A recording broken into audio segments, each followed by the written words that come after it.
Everybody, and welcome back to the workshop and the next stage in the ongoing drama of the car that doesn't want to get fixed. Do I dare trying to start it? I'm a bit scared.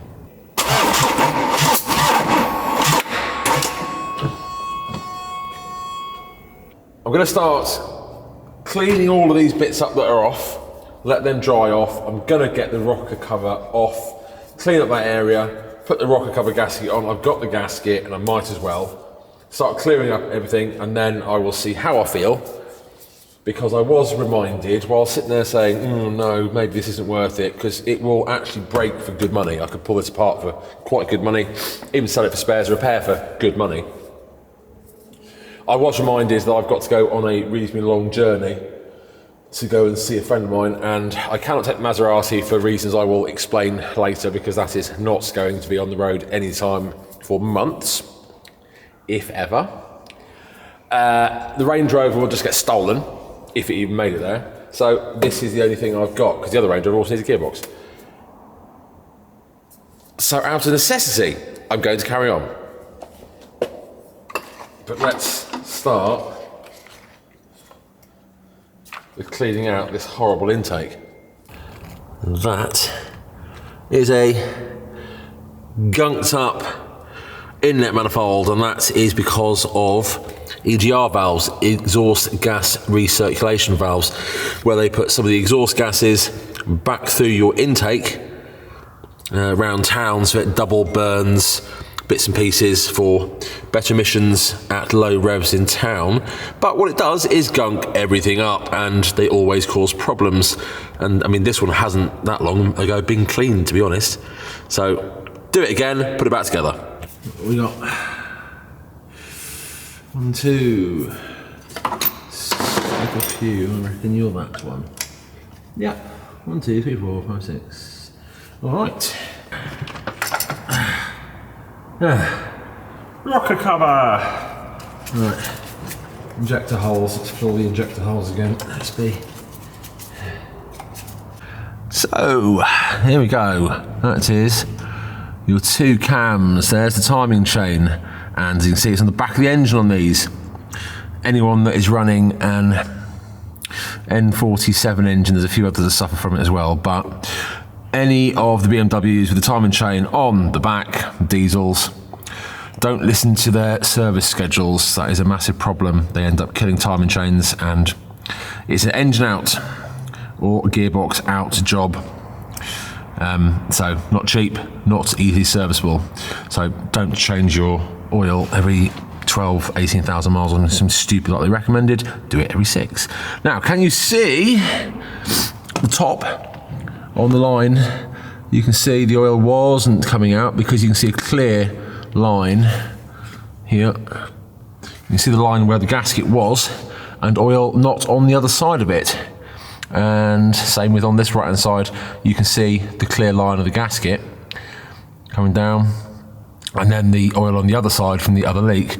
And then at the bottom, in this corner, there's just no separation. It's just been leaking straight through that gasket.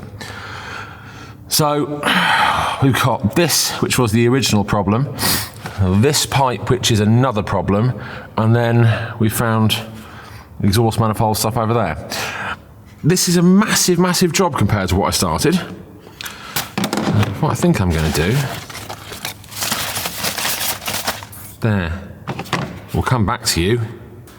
Right, the inlet manifold is now back in situ. So that's bolted down there. It's connected up now to the EGR cooler and the inlet pipe for that. And of course, there's actually a bolt down there at the bottom, which wasn't even done up, which is also why you can see all the carbon and the gunk back there. I think it was leaking out the bottom of that rather than the inlet manifold. I do have a vacuum pipe here that I'm going to have to get sorted, but I want to get the rocker cover on before I do any of that, and then things are all a little bit safe and can sit. So I've got a new rocker cover gasket, and so let's get that sorted. So in my box where I'm spraying everything up to make it good, you can, that's the old rocker cover gasket, which sits in here. It's leaking multiple places. And on top of that, we have these small gaskets in here, which just stop oil, because these are for the injectors. So the injectors go through the centre of the rocker cover, and they have these gaskets to stop oil that's being spun around in here of the cams, going through and leaking into the injectors and leaking into the pistons. And looking at a couple of the injectors, that has definitely happened. Probably gone by now, but there were a couple of these. There's one of these that certainly had a little bit of oil around the injector. It would have only gone into the injector hole. It wouldn't have really, it would have eventually got into that cylinder. But certainly, I think it's this one actually. There was a little bit of oil from one of those leaking, so I'm glad I've got that in the set as well.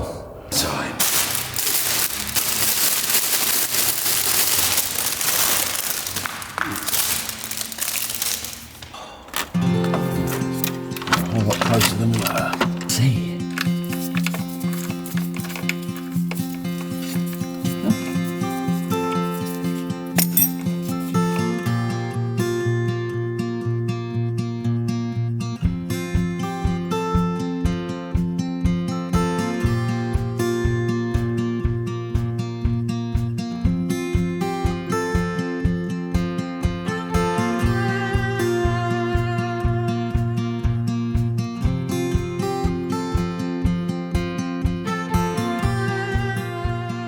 Injectors are starting to go back in, and I put them in the same, or I laid them out in the order they came out, so they're going back in the same place to avoid having to code things in again. Getting somewhere. I mean, I'd still have no idea where this goes. I just have no idea. I can't find the connector for that anywhere, and it can't be too far from that. At this rate, I'm going to have to put it all back together and then see what the computer says isn't connected. You can gently go there. You can gently go in there. Everything is put back together, apart from that one missing connector. So, fire it up, plug the computer in. It's going to have loads of faults, so I've had everything disconnected. Clear everything, and then see if I can find what that connector is for. Then I can Google where it's supposed to go, put that back together, and we can try and start it. That is some faults. Every single thing has got a fault. But of course, that's because everything's being disconnected. Let's try and clear it all and see what happens. We're redoing them.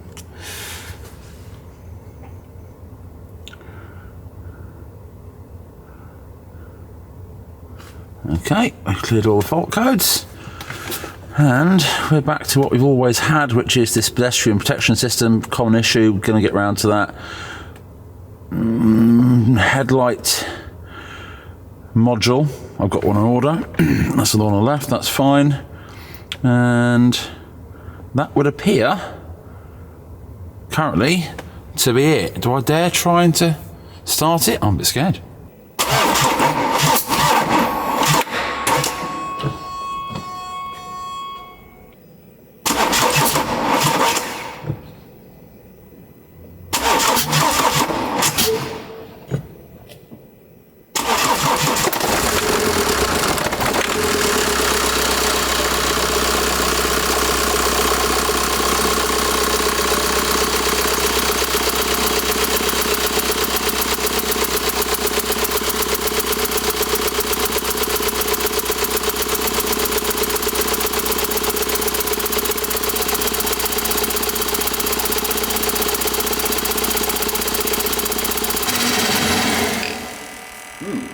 I've had one injector which was leaky, as we can see, bit of blowback. So I've just changed the copper washer on that again and cleaned it all out. Torqued that back down again.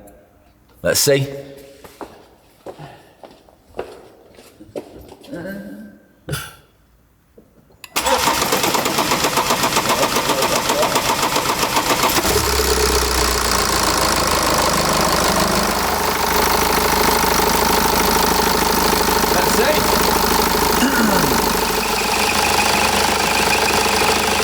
Run for a little bit and let's see.